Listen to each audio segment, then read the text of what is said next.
All right, man. So I know we talked a lot before, but still, based on like since my audience is based in Asia, can you like introduce yourself a little bit? Sure. Yeah, my name's Matt Aldred. I'm the head strength coach for men's basketball and men's golf at the University of Michigan.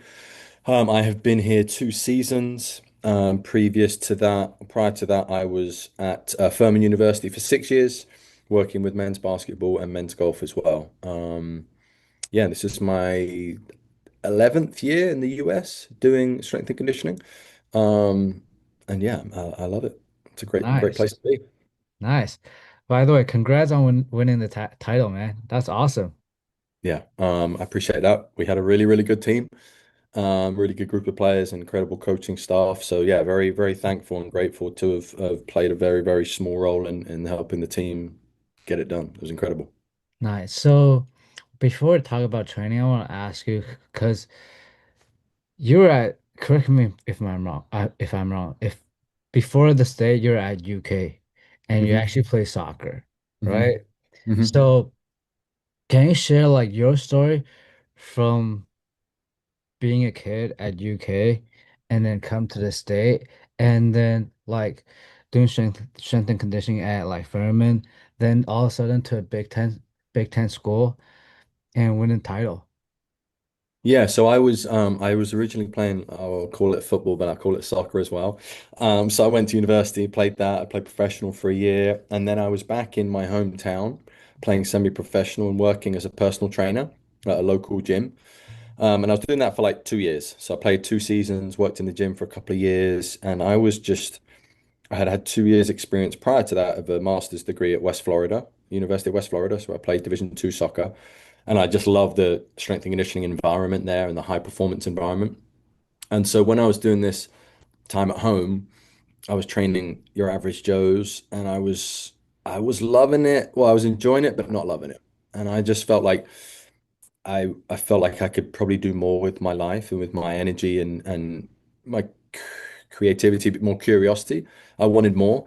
And so I made the decision to come back out to the States and do a second master's, get a student visa to come out and do that and kind of start my career here as a college strength and conditioning coach. I was very grateful that I went to the University of Alabama in Huntsville for 2 years to do that, work with men's and women's tennis, men's and women's soccer, and then men's lacrosse.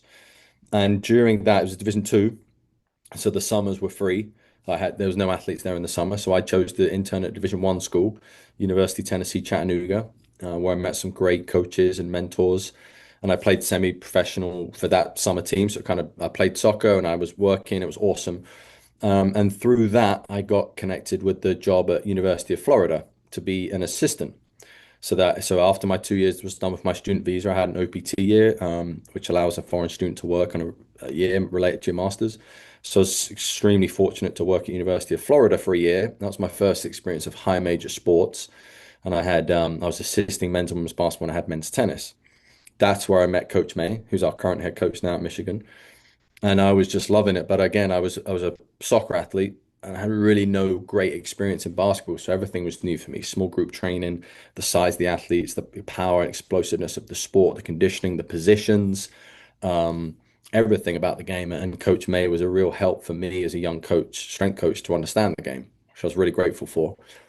And then from there, I got the job at Furman working in hoops. I think mid-major coaches have an affinity or they want to hire someone that's been at the high major level. And I'd only been there for 10 months, but obviously that was enough to show some level of proficiency in the role. And I had 6 really good seasons at Furman, absolutely loved it. Loved working for that head coach. He got me 2 work visas. I met my wife there. And I'd always kept in really good contact with our current head coach. And when he got this job, I was asking him if I could join him because it's an incredible opportunity, an incredible place. And I eventually he had no other options, so he said, "Yeah, come join us." And yeah, it's been two great seasons up here, and we love it. So I feel very blessed. Nice, nice. So, uh, I think I think you probably don't remember this, but I think our first conversation was like somewhere around 2.5 years ago, and you reach out to Adam to ask like how can like he get or he helped his assistant to get a job somewhere. Mm, And like I think at that time you're also trying to help your assistant to like go somewhere, if I hmm. remember it correctly. And that experience like just awesome to me because you guys are the head train coach. Like you don't have to do that for the assistant, right? So talk to me about like why do you want to reach out to people to like try to help your assistant land like a job somewhere? Yeah, I think it's a really good question. I think the beauty of this role is it's people facing, right? It's AIs in the world, and at the end of the day, like we're coaching athletes, and we really care about coaching and servant leadership. We want to make players better, but also if we have assistant coaches and interns, like I know how much people help me get the job at Florida, get the grad assistant, get the job at Florida, get the job at Furman. Like there's so many people that are involved in helping people get jobs. And I just think that's so life-giving and it's such incredible experiences you can give people. So the people that have worked for the programs I've been able to work for, and help me out, like you want to help them. I think it's just human nature. You want to do right by people that do right by you. And you know that someone might be working for free. They might be interning for free, working all these hours. Like you want to see them not only go and get a full-time job, but get a job for someone that you really respect and want them to work for. So my first intern at Furman, he went to be a paid assistant role at Kentucky with Brady Welsh. Awesome job. Like, how that's amazing. From mid-major intern for free to getting paid X amount of money, and now he's at Boston College as the head strength coach. It's amazing. I just feel like such a joy with that in helping people. And I just think, there's been so many high major coaches before I was at this level that helped me out. And in 2020, I remember speaking to probably like 20 of the best coaches I felt like were, it was maybe around that time I'd reached out. And I think it was you and Adam in his office, I think. Yeah. Yeah, so I do remember the call. And yeah, just you always want advice, right? Success leaves clues. There's a reason why there's so many books up here. There's a reason why I love listening to podcasts. It's like you can take something from everyone, let alone people that have been doing it at the high level for so long. And I just think it's a fun part of the job. You've got people that want to share and want to help each other out. So why not try and glean some insights from them, network along the way. And also if he might have been like, yeah, you know what, Eric's just leaving. Actually, I've got a spot here. Amazing. Like could you consider my intern being your new assistant or new GA? So I just think this industry is so on the right side of things. It's really helpful for people. And that's the side I want to lean on and not the gossipy side and not the complaining side. Like, let's just lean on the positives of this job. That's the kind of way I want to roll. Nice, nice. So, um, ep- um, being a leader, being a mentor for your intern or your assistant, like, obviously, like the younger generation are different than like the older one. So, what do you think, like, for the younger strength coaches, what do you think they need to learn more about, or they need to like be prepared to go into our field, if that makes sense? Yeah, I think one thing coaches should be aware of is we're never going to be the head coach, and we're always going to have to be flexible and adapt to what the head coach wants. So just not complaining about that, not sitting on that side of like I say, gossip and complaining. Like if head coach says, you know what, like I want to lift after practice today. Cool, whatever you want, coach. Like that, just being flexible with that. I think that's something young coaches should probably do well to understand is that, yeah, we might have our set schedule of what we want, but if they need to go recruiting that day and then so suddenly decide, hey, we're off tomorrow. Everyone's off tomorrow. We're going to change it to that. Okay, just be flexible with that. They're doing something they think is for the betterment of the program, which is the program you work for and you serve. And so just roll with it. I think complaining and putting up a defensive wall is just like, it doesn't do anyone any good. So I would say that to young coaches and even interns, if it's supposed to be at 11 o'clock lift and it gets pushed back for whatever, or the athlete gets a little bit late because of class, that's fine. Just when they come here, like just train them with good intent, great coaching, and try not to sit on the side of complaining and try and just be in gratitude and be flexible. I think our roles require that. What time do we get to the arena? How long do you have to warm them up? What if scout runs over and you have less time to warm them up? Okay, you got to roll with it. You got to be able to make decisions on the fly and make decisions that are best for the team and not that serve you. So I think that's probably the main thing I would say to them is just be flexible. You're going to have to be. Nice, nice, nice. All right, let's go talk about training. Obviously, I know like you're big on like fascia Um, I think a few years ago, like you do a lot of like drop jump from different height.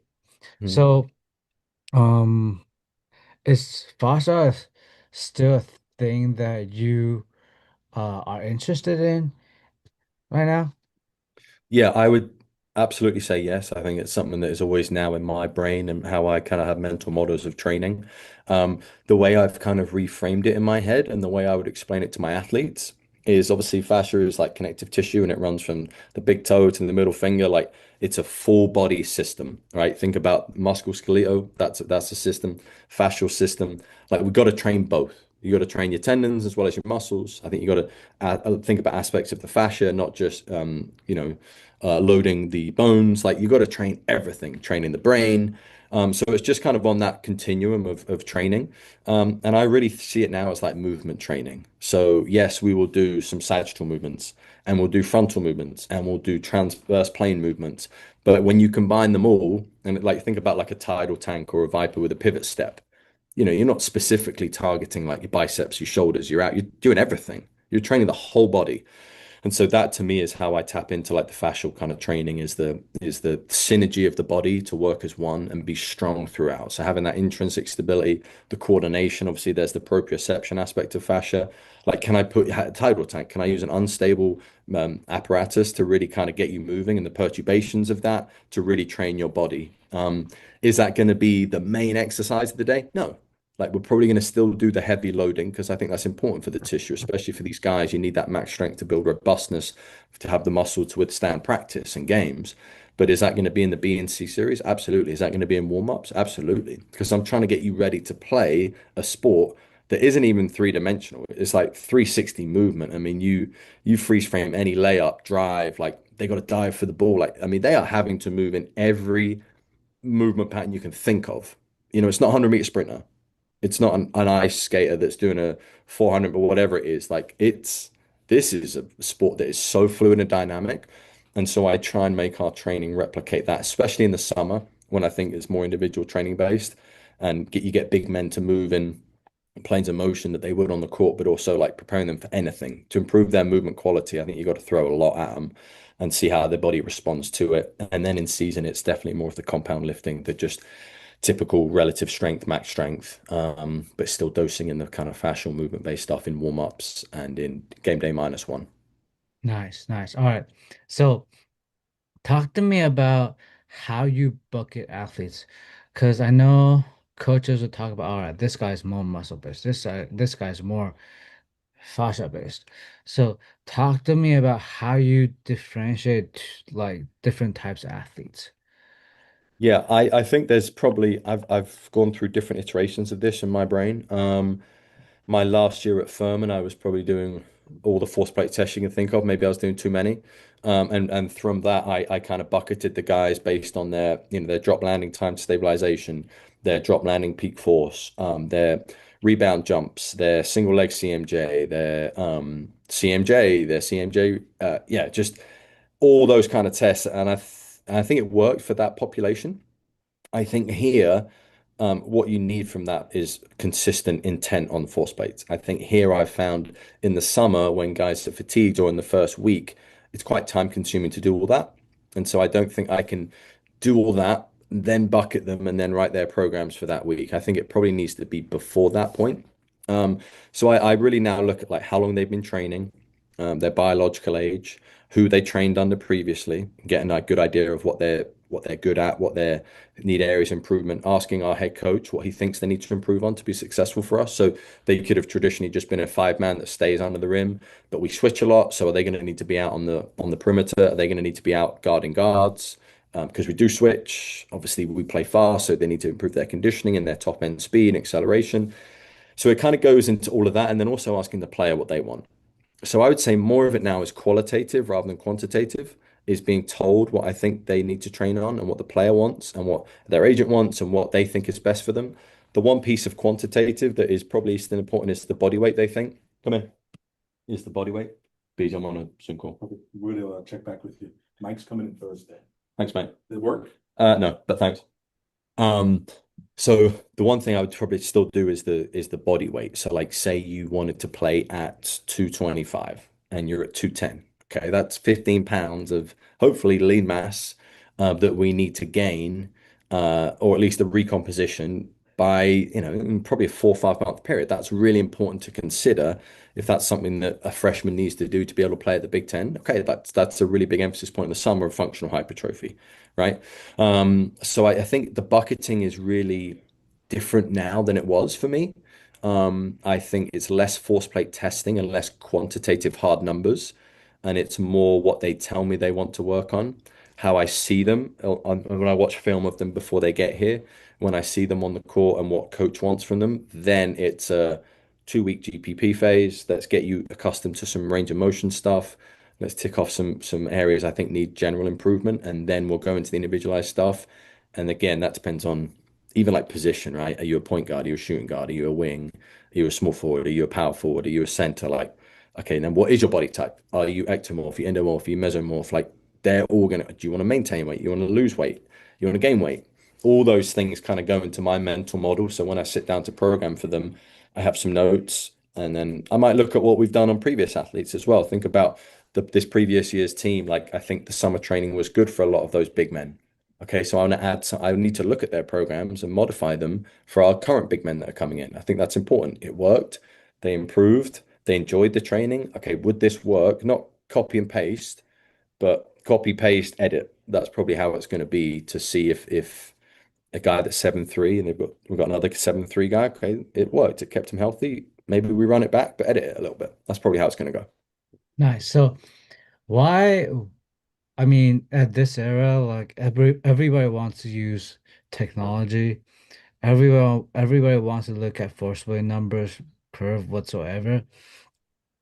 Um, why do you why do you test them less and actually care more about what the athletes want, what the coaches want, what the agents want, instead of like, oh, the number shows this. Don't get me wrong. I feel like, Yeah, yeah, yeah, a lot of like legendary coaches or like really good coaches do the same way, but like I just want to like explain a bit more because like young coaches out there, they still heavily rely on those stuff.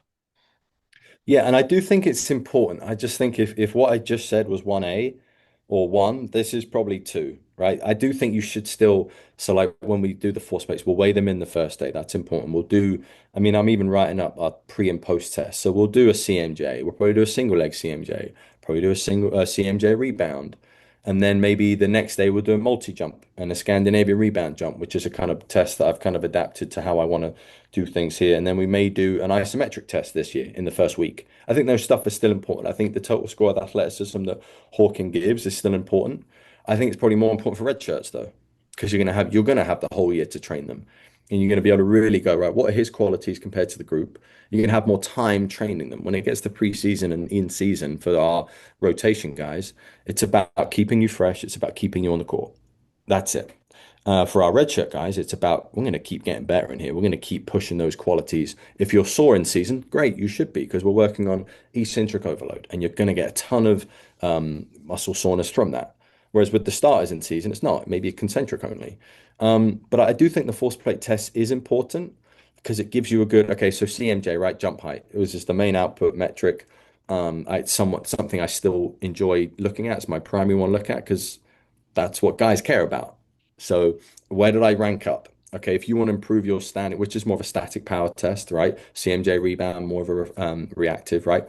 Um, but if we're going to do that test, I think that's important to be able to rank players. And I should have my top athletes really should be at the top. And my bigs, my heavier guys that take longer to jump and have to use different strategies will probably be near the bottom. But there's an interesting point with the force plates, which maybe young coaches would enjoy hearing, but like force plates aren't the sport. So we have in my head, I can think of two athletes that are elite players. One is in the NBA, one is going to be in the NBA, hopefully a top 10 pick. They tested very average, middle of the pack CMJ jump height. Okay. Now that's a bilateral hands on your hip jump with no momentum. These guys thrive in full court, half court transitions, single leg, left leg. I'm going to dunk on you every time. I'm going to block your shot every time, jumping on my left leg. So you can't do that on force plate. You can if you're at P3, and you can maybe if you've got a different type of force plate with different landing area, but you can't do that on a CMJ, bilateral. Like you just can't. And so I think that's important to note, right? Your athletes, your best athletes might not show up on that leaderboard. They might not. It's going to take multiple different tests. They'll probably do better on the multi-rebound test. They'll probably be elite at the drop landing because they've got such great time to stabilization and they can transfer that to power very well. But also when you do a max vertex or max vert jump, they're probably going to be higher on it out on the court because now they have a target, they have the rim. So all that to say, I do think the data is important. It's important to show a player's progress, but it's more important for me in season to track the data. So it's more important to track their body weight, to track their CMJ, especially when we do it on every game day. That's more important for me to look at now is the nuance between my jump variance and yours, and are you maintaining it within a 5%, 10% degree in season? If it really drops off, then we'll look into it. If it keeps improving, that's good feedback that you're feeling ready, you're refreshed, and that the training we're doing isn't compromising your performance. Nice, nice. All right. So obviously like college and pro are a little bit different. Schedule wise, you guys play 2 games a week. The pro play like 3 to 4 games per week, but it kind of doesn't matter. What I'm trying to ask is like, it's hard for like both ends to keep the athletes healthy, especially like March Madness. We got You gotta play like 16 more games if I'm correct. So how do you keep the guys healthy throughout the season? You're gonna have like uh bruise bumps, ankle sprain whatsoever, but like how do you keep the guys available throughout the whole year? Yeah, I think having trust, like having built a good relationship with the player is probably really important first off, because in season, if they say my hamstring's feeling tight or my back's feeling tight, you trust them that they're telling you the truth and they're not just trying to get out of training, first off. Um, and then I think it's having obviously a great relationship with them, great relationship with the athletic trainer. We train every day we are here. And so if they're like, hey, my hamstring's tight, okay, go see the athletic trainer. Go try and get treatment first. We can catch up on your lift tomorrow. Or if you get through practice and you're fine, we'll just do the lift at the back end of practice. We'll do it on the afterwards. But I want to make sure you feel good for practice. So I think that, and I think going along with that, it's probably less is more. It's a long season. It's 5.5 months. You're right. March is when they need to play their best, and actually April as well. So it's the whole of March, and then it's April 6th was the final this year. Um, so like that's, from November 5th to April 6th, like that's a long time. And I think just being aware of the demands on their bodies, but also their demands on their mental, it's very stressful. A lot of people are asking these guys for stuff. A lot of people are trying to get tickets all the time, autographs, pressure for what's next. Am I going to play in the NBA? What does my agent want? Is my dad telling me I need to score more points? And so I think just being aware of the holistic stress on these guys. And again, less is more. I keep it really, really basic in season with these guys. We're not perfect by any means. We had a serious injury last season, which was very disappointing. So we're going to keep refining our process to improve. But I do think less is more when you stack stress upon stress upon stress. I think Matt Johnson, I heard a webinar he did with Connects on a long time ago, and he referred to it as an onion with layers of stress, or layers of the onion. That's what the season is.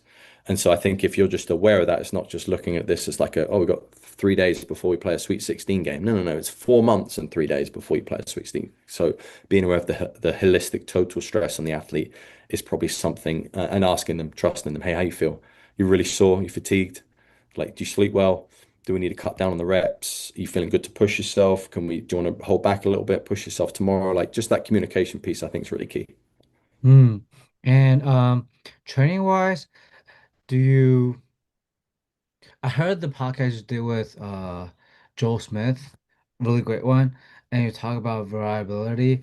So do you try to keep doing different stuff, the same concept, but like maybe change it a little bit throughout the season, or you uh uh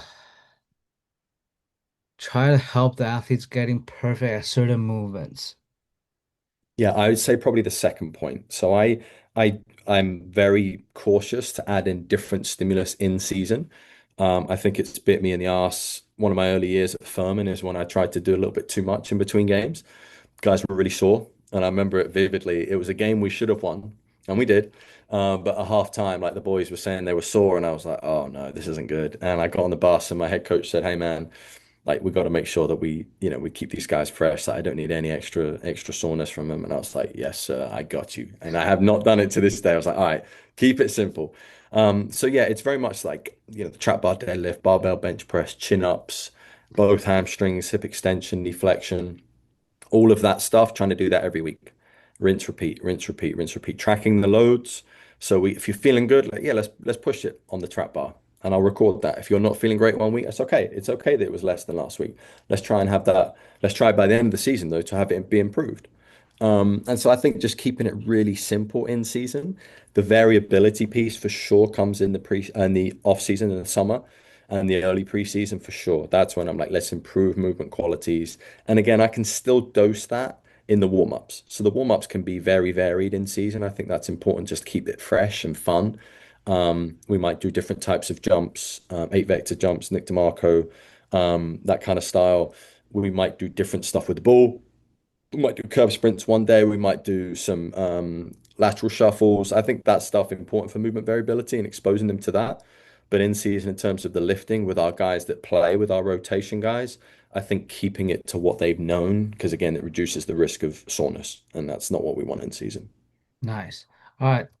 Uh, a topic kind of related to this is load management, which is a big term. Everybody love this term right now, but I feel like at college, you guys are on yourself, right? I don't think there's a lot of college that have a sports scientist like fo only focus on basketball. So a lot of college strength coaches have to rely on themselves on like the load management.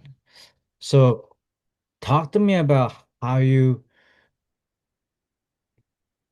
manage fatigue during the season with maybe connects on with maybe first plate or like you said, having the conversation with the athletes. Yeah, I think the biggest thing is the biggest load they have in season is going to be practice, right? We're going to lift for 20 minutes a day, 20 to 30 minutes a day. They're going to practice for at least an hour. And then, yeah, you've got the game stress, but you've got 2 games a week. You've got 4 practices that week. The practices are going to be the biggest thing that can determine whether guys feel good for the game and whether we're prepared or whether we are fatigued. And I would just give all the credit to our head coach and assistant coaches and all the staff when they're in those staff meetings. Their feel for what the guys need and what we need as a team is elite. And I think once the qualities have been hit, once like practice is done, there isn't we've got to keep practicing for this amount of time because that's what the internal pressure I feel is to coach them for this amount of time. Like our coaching staff are elite at that. So I think that is number one. And that might be number one and two. And obviously it helps that we won a lot of games. And so there's not this big, oh, we had a tough loss. We're going to run them into the ground. And then that spikes the load. We fortunately didn't have that many times. And so, again, if you can moderate the practice load, I think you're going to feel better for the actual game itself. And that's not to say we had it perfect, but I think we had a pretty good finger on the pulse there. We use Catapult here. I do track everything in practice. I tag everything in practice. But it's not something I share a report with our head coach, but it's something for me just to be aware of the total player load for the day. If he stops by the office and say, hey, how you think the guys are feeling? What do you think we should do in practice today? I can give my 2 cents. Sometimes I'll text him and say, hey, coach, I think this might be a good option today. Um, but again, like trusting him and the staff that their feel is on point for what we do. And look, if the guys play well and we win the game, like I don't think there's much that needs to be said from a strength coach point of view. I think we just roll with it. I think sometimes we can be too quick to send data and say, coach, this is what we need to do. This is what we need to do. It's like I think giving them they're the primary coach. Like I said earlier, like we're not the head coach. Like we're there to support. And so I think supporting when the time is right, not every day when we feel we need to show value. Like I will tell him certain things I think might be important. And if not, say, coach, do what you want. Like everything's been great. Like guys, loads are good. Their force plates are good. They're lifting great. They're feeling good. Like let's just keep rolling. I got nothing for you. And I think that's something I've learned as well is you don't need to have a suggestion all the time. I think if the practice schedules have been good and if you can see the practice plan, and you can talk to the head coach during practice as well. But hey, coach, we're going to do this. What drills do you have next? If it's just an open dialogue, I think that's important as well. Hmm. So, um, obviously, like you probably have a lot of pressure in the last 2 years, and a lot of stuff's going on, especially in college sport right now, NIL. You're probably not gonna get like I don't know, 15 players. You're probably not gonna get five players coming back. So, how do you build the culture in the weight room or on the court?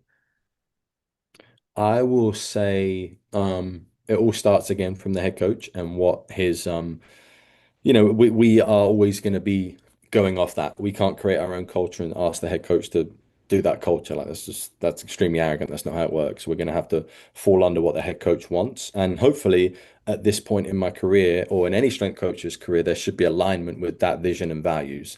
And I'm extremely thankful that there is. We probably think very similarly and have similar ways of pedagogy and teaching and what the culture wants to look like. And if we didn't, I'd still follow what he wanted because he's my head coach, right? Um, so I think giving these guys, like, first off, knowing what they're good at and trying to play to those strengths, I think is something that's really helped us, not having the athlete fit in the box, but expanding our box of what we think we can do as a team to fit what they are good at, I think is important. And then in the weight room, I've said this many times, and I say it to our players and even our strength coach staff, if we have interns, is they don't come here to lift, they come here to hoop. And if we can make this a fun environment where they tolerate slash maybe enjoy the weight room, I think that's a good thing. I don't want them to fear this place. I don't want to be like, Matt's going to be an idiot up there. He's going to be like, yeah, we're going to hold you accountable. And if you're not working hard, then we'll have a conversation. But like, you're here because you want to win a championship and you should want to play in the NBA, right? So and I try and put up some stuff on the screens like, do you look like an NBA player? I got that idea from Henry Barrera. You got a picture of Kawhi, picture of Giannis, like picture of Alt Shea. Like, he's fascially driven, right? He's very fascially driven athlete, tenderness, whatever people want to call it. Like he trains. Like those guys train. They train hard. And so I think that's important for our guys to see. But really educating them on what decent training looks like and how intense certain periods of the year are going to be. Like the summer, guys, it should be really, really hard. Trust me, preseason's going to be really hard. When we get to end of October, November, it's going to condense and it's going to be very quick in here. So give me all you got right now. Try and make it look like the sport. I think is important. Asking them for feedback. What exercises did you like to do from your previous school, high school? What do you hate doing? Why do you hate doing it? This is more my philosophy. Are we good with that? Can we pair the two together? Tell me if you see stuff online you think's really good. Show it to me. I'd love to see it. That might help me learn. It might help me apply it for you, especially on off days when there's more autonomy and you want to get a session and let's try that stuff out. I think just meeting them where they're at. I'm going to be in the passenger or driver's seat to start with to show you, Eric, what we're going to do for the first few weeks. And then once I think that you've got competency and you're getting there early and you're going through it and I can look across the weight room and you're having really good intent, then I'll probably trust you more when you say, hey, can I try this out? Yeah, sure. Like you're probably in the driver's seat now. Whereas if I look across the room and you're picking your nose and sitting down when you're supposed to be doing an exercise, we'll probably have a conversation about that, right? And say, hey man, like, are we in here to train or are we here to chill out? Like this is a training space. The quicker you get your session done, inevitably the quicker you can leave. So like the longer you mess around, the more you're going to be in here. So if you really, really hate this space, just get after it. Get it done. But I think just trying to be personable and let them choose the music, stuff like that. Like we're going to be intense, but like this is to improve your basketball performance. You're here to hoop and to play in the NBA and win a championship. Like so this does help. So let's have that attitude and mindset towards it, you know? Nice, nice. All right. Um, in the past few years, like fascia has been a really big stuff, a really big topic. I think past 2 years probably like deceleration, ACL, Achilles tendon injury mechanism is a big topic. Mhm. Um, what are some things you're currently interested in? You're trying to dive deep in. Yeah, I mean, we had an ACL injury last year, unfortunately. So that's probably something that myself and the athletic trainer have been trying to look into this off season. And I've been trying to speak to people, other coaches that have unfortunately had athletes with ACLs and try and kind of have a better preventative plan for that. Um, the guilt you feel, you go in a dark place when an athlete has an injury like that. So the least we can do is reflect and try and improve our process for next time. So that's definitely on the list. I think an area of improve, I mean, deceleration, right? They decelerate more than they accelerate, studies have shown, and And it's such a look at Shea, like how he decelerates and creates that space and push off and like improving those capacities, I think is really important. Damien Harper's done some great stuff, obviously, with that, and Adam, he came and tested our guys, so like that kind of stuff's still very important. Um, I think I'm trying to refine the pre and post testing for us.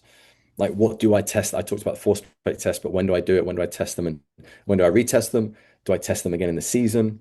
This is something I battle with because we do a pro day and we want their numbers to be really good for pro day. And the pro day numbers will often be compared to when they go to the draft combine. And I hope that they're better at the draft combine. That's definitely what I hope. I hope they improve. And when they leave us, they keep training well. But I still want that number to be good for pro day, right? We want that for the players. And so that's something I'm trying to find the balance of is getting the right testing when we test. I don't like to sacrifice a good strength session the day before to get good testing results. And often the testing is one of the last things we do in the summer. And so, it might be the last day we have is testing. Well, the day before, if we're practicing and coach still has time in the 8 hour allotment, he's going to practice them hard, right? So they might be more fatigued, and then that might not lead to proper tests or like more testing that actually reflects their adaptation. And maybe their adaptation's better in preseason when the tissues had time to actually, remodel and they actually feel better. So that's something I'm really trying to think about now. Yeah, because I haven't done well the last 2 years. I haven't done well in that process. So I'm trying to make this third year uh, good for everyone, right, in terms of testing and give them the best chance they can have of getting a good score. And obviously like you kind of already answered this question before, but um winning a title, go through everything. Um for for young coaches who want to maybe be at the same place you are right now, maybe they want to go pro, maybe they want to like go to like Oregon, whatsoever. Some advice for the young coaches. Yeah, great question. I think you've got to bloom where you're planted. And I think you've got to make the big time where you're at. And that can be easy for me to say because I'm now at Michigan and the team were amazing last year, maybe one of the best teams ever, unbelievable coaching staff, and we won the whole thing. So it can be easy. All right, Matt, I get that. You're in a position of like real strength. But I look back at, some of my favorite times in this profession when I first started and I was a grad assistant. And there was a young group of grad assistants at Alabama Huntsville on the sports side as well as in the weight room. And it was incredible because you're like learning all the time. Every session you do, it's like, wow, I need to change this. Oh, let me reach out to this coach I really respect. Wow, they answered my email and they got on a call. Let me go to this conference. Oh, wow, this is amazing. You are such a sponge of everything.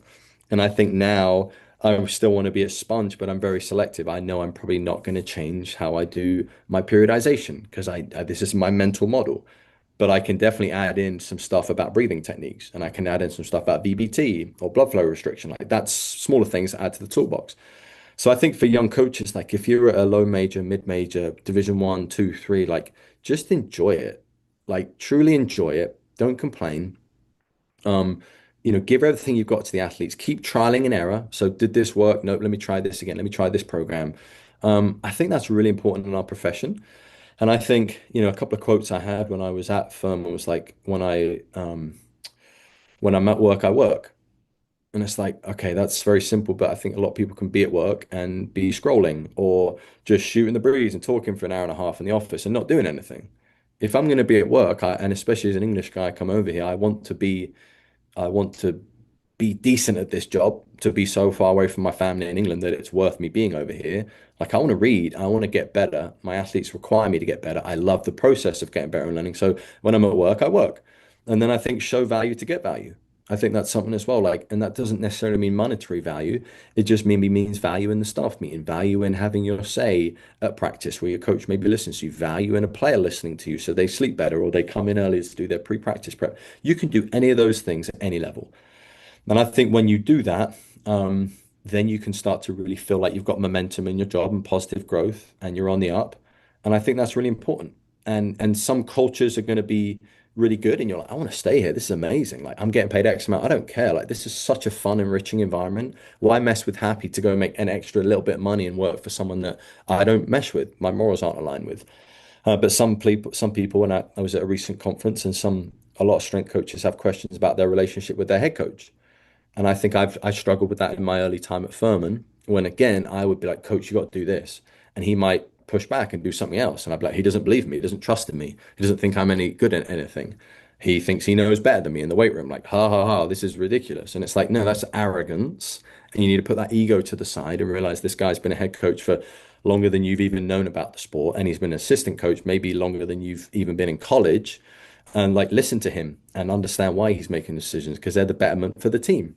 And I think that kind of stuff's really important from a learning point of view. And I think you have to go through a few years or maybe a season of like, "Ah, I didn't have a great relationship with him or her. How can I improve that?